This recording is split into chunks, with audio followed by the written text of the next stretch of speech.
Ask a young baseball fan about Ralph Kiner, and most will describe a cheerful old man on television, wishing fathers that memory is real.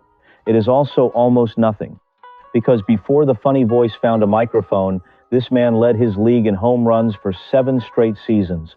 Nobody has ever matched that streak. So why does the world remember the joke and forget the legend? The answer involves a vanished town, a ruthless boss, and a single vote that nearly erased him forever. Ralph McFerrin Kiner was born in Santa Rita, New Mexico, a copper mining town in the desert. His father was a baker. He passed away when Ralph was only 4 years old, leaving almost no memory behind for his son to hold on to. His mother, Beatrice, had served as a nurse in France during the First World War.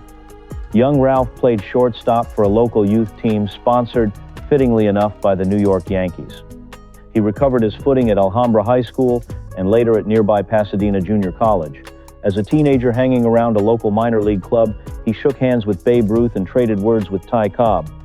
In one barnstorming exhibition, he took the legendary pitcher Satchel Paige deep for a home run, a preview nobody watching quite understood yet. Scouts from the New York Yankees noticed him. So did the Pittsburgh Pirates, who signed the 18-year-old for a modest bonus and sent him into their minor league system to begin the long climb. Then came a war that asked for more than his talent alone. It asked for 3 years he would never get back. Kiner enlisted in the Navy Air Corps, trained as a pilot, and spent years flying Mariner patrol planes low over the Pacific, hunting submarines that might never even surface. He logged 1,200 hours in the air, based out of Hawaii, watching an ocean instead of a scoreboard. He played almost no baseball at all during those years, and by the time the war finally ended, 3 of his most physically prime seasons were simply gone, spent instead on ocean patrol far from any ballpark. His manager, watching him closely in spring training upon his return, still declared that this young outfielder looked like the best the franchise had ever possessed. It sounded, at the time, like the usual springtime exaggeration reporters loved to print about every promising rookie. His debut season in 1946 suggested otherwise, at least at first.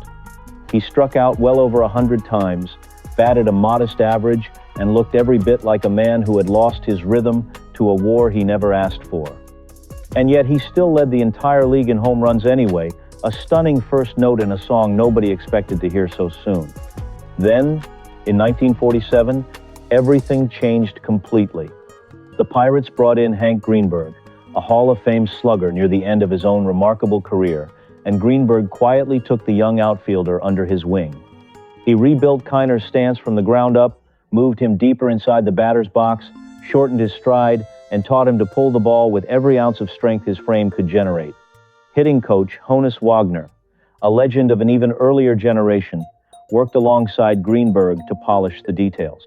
The results arrived immediately and enormously. 51 home runs, a batting average over 300, a career best that would never quite be matched again. The Pirates, hoping to reward their new power duo, shortened the left field fence at Forbes Field and named the shrunken territory Greenberg Gardens in tribute to the veteran. Within a single season, sports writers had already renamed it entirely.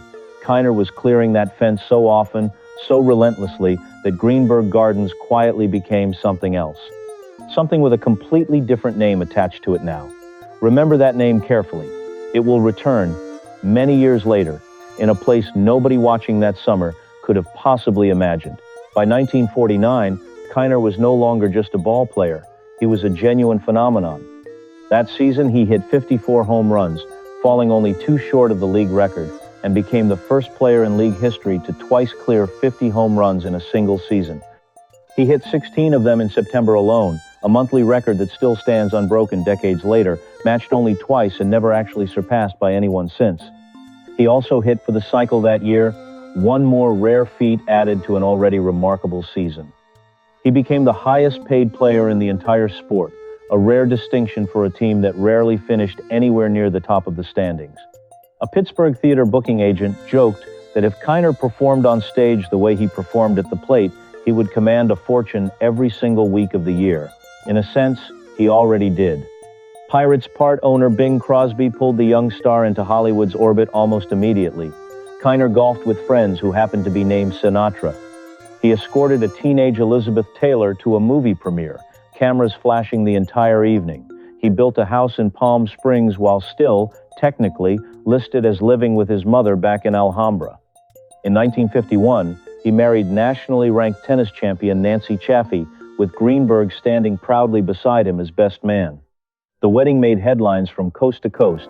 Two young champions from entirely different sports joined together in front of a wall of cameras. Even the pitchers who feared him seemed to secretly admire him. Kirby Higbee reportedly mailed Kiner a mock bill after one especially brutal season of surrendering home run after home run to him, a running joke about the price of facing the league's single most dangerous hitter, and about that famous line people still quote constantly, the one about home run hitters driving Cadillacs while singles hitters drive Fords. Kiner always insisted, quite firmly and without hesitation, that it was not originally his own words at all. He credited a teammate, pitcher Fritz Ostermuller, and simply repeated the line often enough over the years that history eventually gave the credit to him instead. He never seemed bothered by the mix-up.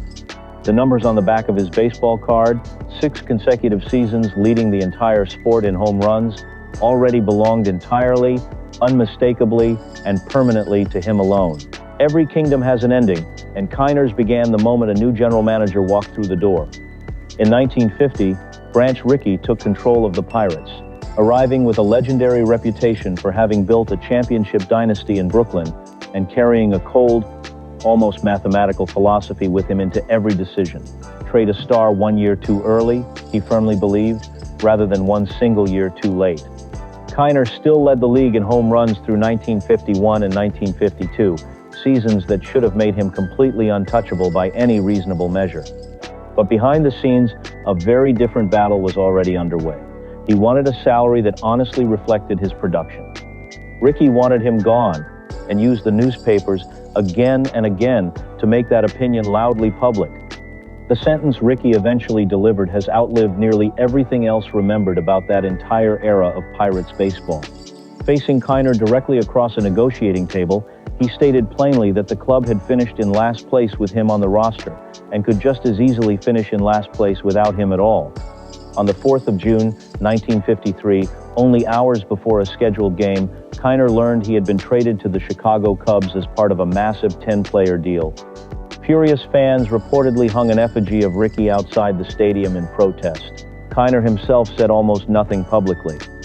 He quietly gathered his belongings and walked into a visiting clubhouse he had never once expected to enter in his career. The Pirates finished in last place again that season anyway, exactly as they had before, with or without their greatest and most dominant star on the roster.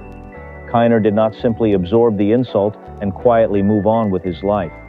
Around this same period, he became one of 2 player representatives, alongside pitcher Allie Reynolds, who pushed team owners for honest answers about the players' pension fund. He argued that ball players needed real representation, calling them collectively the worst businessmen in the entire country. Their persistence helped lay the groundwork for the Major League Baseball Players Association, formally organized in 1954.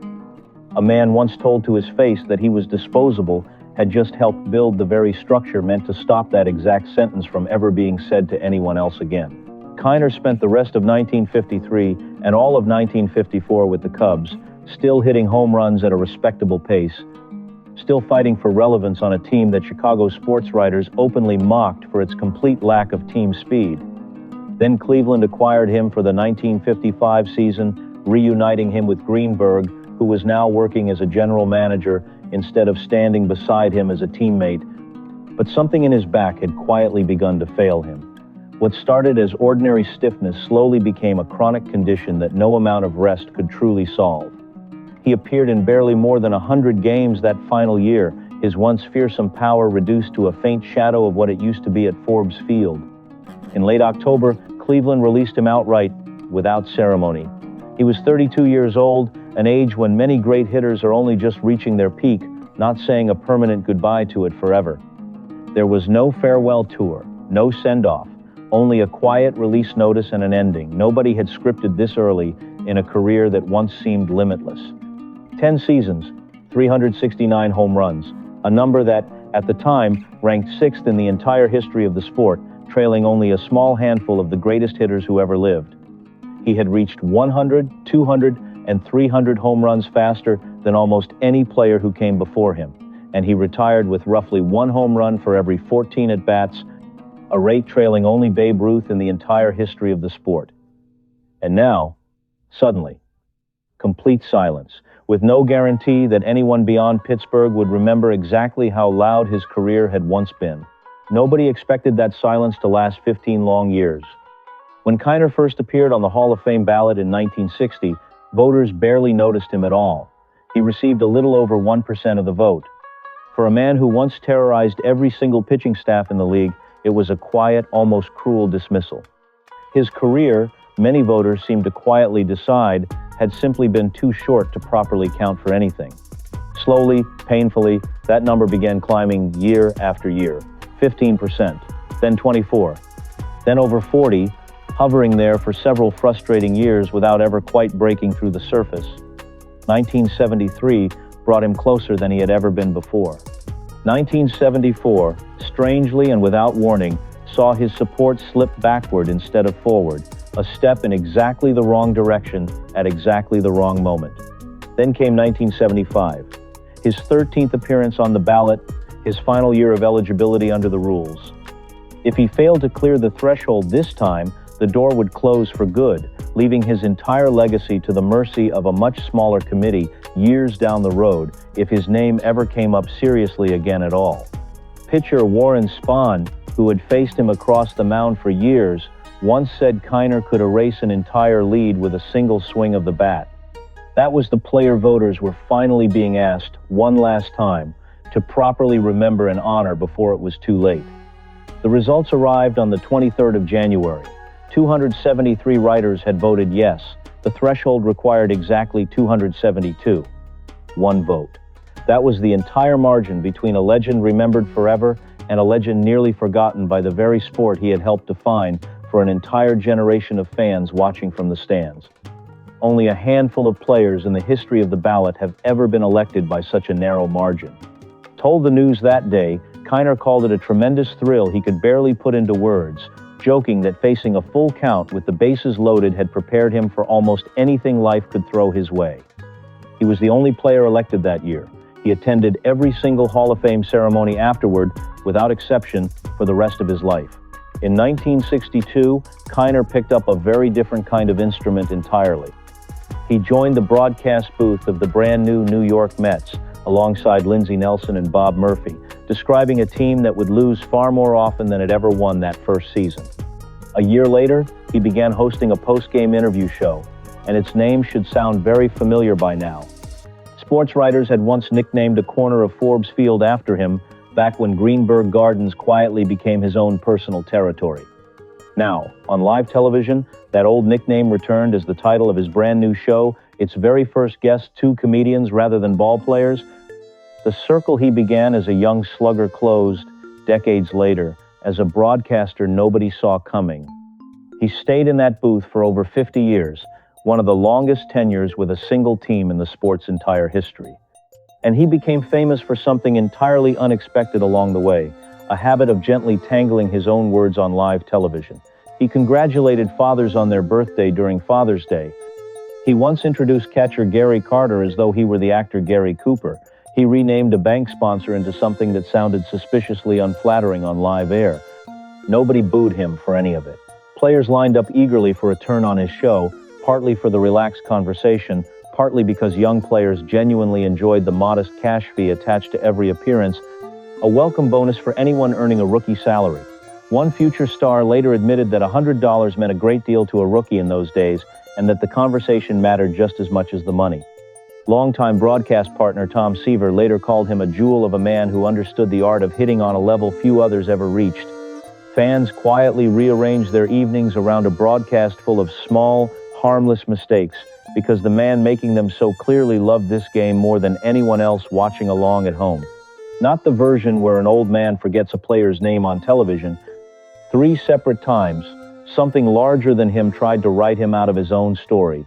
3 separate times, he refused to disappear. He came back instead as a symbol so beloved that fans forgave him instantly for every mixed-up name.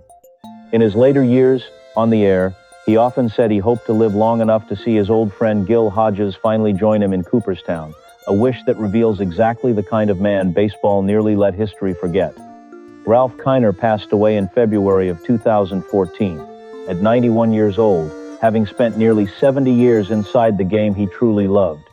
Maybe the real lesson sits in that gap between the two lives he lived. The thing people remember about you is rarely the whole truth. Sometimes it takes 15 years and one vote for the truth to finally catch up.